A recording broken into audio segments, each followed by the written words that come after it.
Sue, we are here at Fan Expo chatting with tons of people today. We actually found some time. They made time for us to chat with Ben Mauro.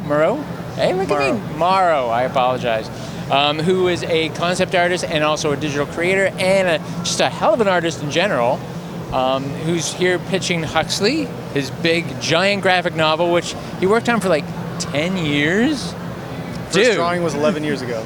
Yeah, the original drawing of Huxley is like 11 years ago now. And I want to jump in right off the bat because this is the thing that just popped in my head. As a concept artist, how much is form follows function and function dictates form in your creation? It depends on the job. It depends on the movie. Like for Elysium, it was very like form follows function. For Huxley, it's a little more stylized. So like I drew the character, and a lot of it was he's very asymmetrical, and he had a lot of personality, and it was more. I like how it looks. Let me figure this out. Okay. So a little function follows form. Right, because I mean it is like it's post-apocalyptic. And you've got AI running things, so they kind of just. I'm thinking they're like. This works like this, and you can kind of just create. Is there anything that changed over the 10 years? Like you went back to like a drawing and said, I don't think that would work this way now, and we'll change that? Sort of, but more from like a stylistic and thematic or like a character design standpoint. Because like there's a big evil robot called the Phantom/Demon, and the first version of it, I was like, oh, it looks cool. Right. And then I got to the villain Carmack that they meet, and it turned out way more cool than that. And I had to go back and make him like 10, like, super cool, like to 11, like scary, or it wouldn't be as intimidating. That was the only one where I was like, that's wild. I had to go back like, oh, that's scary enough, or not evil enough. That's cool though. I don't want to say I'm a creator because I write and occasionally I blog, so I'm not like a creator per se. You are, yeah. I'm not an artistic creator in this sense. But I know what my routine is when I create. Like if I'm gonna sit down and write, I have playlists that I use. I do. What is your routine when you lock yourself in the studio? Do you lock yourself in a studio? How do you create? Yeah, I mean, definitely music plays a lot of it. It's kind of weird, but it's like sometimes maybe it's sort of a meditation thing, but like you'll get a song that just like clicks and you just play the same song like 80 times or something. You're like, there's something about this. I know that story. Something about this time of night and this song is working. Like, let me just keep playing the song. So things like that have little moments like that help. But for me, I actually found I still needed to have like a normal job while I worked on something to keep my mind structured. And keep for deadlines fresh when you come back to it. But for deadlines also, because I took periods of time off where I was like, oh, I'll take 3 months off and I'm gonna get so much work done. And maybe the first 2 weeks I got so much done, and then the structure of a day job went away and you're like, oh, this page could be better.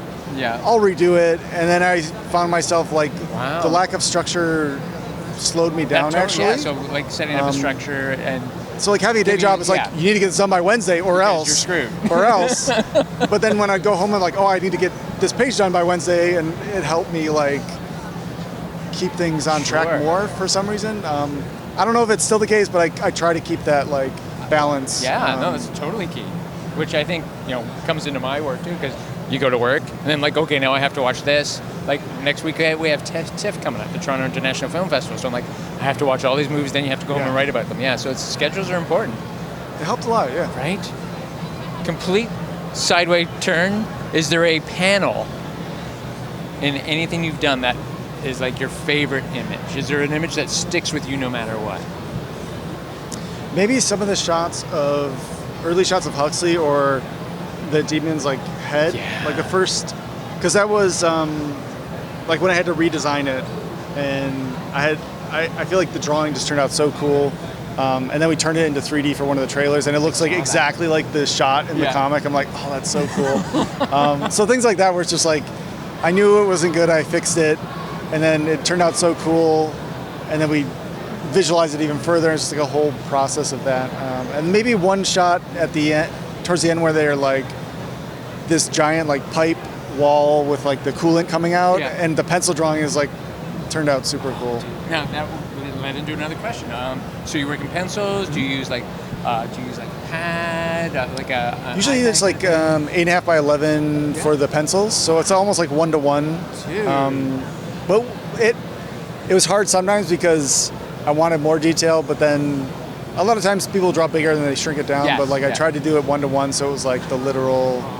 So like in the back, there's some pencil drawings, and it's like almost 1-to-1 my Now, do you drawing. keep all those pencils? Are they like stowed away somewhere? Yeah. Oh, that's so cool, dude. So that was important. I want to have some of the originals, but later on, a lot of it was just painted. So sometimes didn't have time or it wasn't needed. Like, oh, we've already have this character. Yeah. I kind of can just draw it. God, that's awesome. Now, I like I said, like I write occasionally. Is there an image or a phrase or something that just won't leave your head and you have to get it out? Like something that was written or I want to write. Oh, either or. Yeah. Maybe something. I mean, there's definitely some things in this that I didn't think would be a thing, but people are like, "Oh, that's a cool line." Like where they see Huxley for the first time and he says "glorious," and everyone's like, "Oh, that's cool." I'm like, I didn't. Okay, sure, yeah. Let's go with it. That's great. But for the next book, Oracle, that comes out this fall, there's a few lines I wrote for that I don't know, just really resonates or sticks with me. It's humanity had its chance. It's time for the machines to have theirs, or something along those lines. It's like, oh, that's really good. Yeah, it's a little too on the nose for right now. But it was written like a long time ago, and I was like, Which oh, is that's so really cool. It's so prescient. And then, as a world builder, because you've built this whole world, do you ever find that like constraining? The more the world is built, do you find any of it constraining? Like now you can't take a character in this direction because it would affect this. Maybe a little bit, but I think it's still pretty early. Where, well, right now it's like when you finish this book, we won't spoil anything, but like if I wanted to go forward in time, it's like it could go in a lot of directions, and I'm like, oh, I don't know. But going backwards, I knew exactly how to do it. Like, okay, these are very human stories. It's more about the soldiers and how they become Ronin, and like going backwards in time. Yeah. But then after that, once I've told that story, it's pretty wide open. Like, okay, maybe I could do this or that, or because there's so much gaps in time, I think it's not too limited yet. Okay. Well, that's good. Yeah. Gives you lots of playroom. Do you have any influences that are affecting? Like, who are your influences? Are you Mobius, Kirby, or? Oh, I'm a huge, like Euro graphic novel Mobius fan. Meta Baron's Juan Jimenez is huge. I loved his work. A lot of me pushing further because of Juan Jimenez. Like I would look at one of his like pages, and you're like, and researching, like he's like, oh, it's been a month on a page. I'm like, wow. Because it's all done like with acrylics or something. You're like, wow, okay. If he did it, I can do it. Yeah. So that helped a lot. Where if I felt it was taking too long, I was like, no, they did it. It's okay if I do it.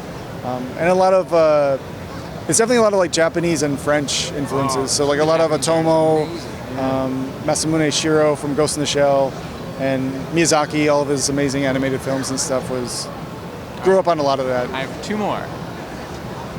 Favorite way to unwind? Hanging out with my dog. Nice. and What kind my of dog wife. do you have? Miniature dachshund, long-haired miniature dachshund. Yes, please. And your wife. Well, it was her idea. I was like, we don't have time. We're so busy, and she just got it. I'm like, oh, okay. Right? Now it's like my favorite thing ever. Yeah. Dogs are the best. They're the best people. And you're in Toronto for the weekend. Is there anything that you want to see in town before you head home? I'd love to see the top of this tower. Maybe. Is it really cool awesome. view? Some of us, I'm not going to say who. It wasn't Sue. I did the edge walk, and it's amazing. But yeah, the view upstairs. Does it move or is it just static? It doesn't. No, there's a restaurant that does a 360 turn. But yeah. No, what else would you recommend? I haven't. No, the been tower's here. a great choice. If you want to relax, like just across the island over there is fantastic. There's the ROM, the Royal Ontario Museum, which is gorgeous. The AGO, the Art Gallery of Ontario, is amazing. Awesome. Or you could just go to a tiki bar, which is what I want to do. Ben, thank you for your time. Thank you so much. Have a great freaking weekend. Yeah. And the book is Huxley. You can find it here at Fan Expo. You can find it online because I did my research on that. And it's a fantastic looking read. And the art is amazing. Ben Mauro.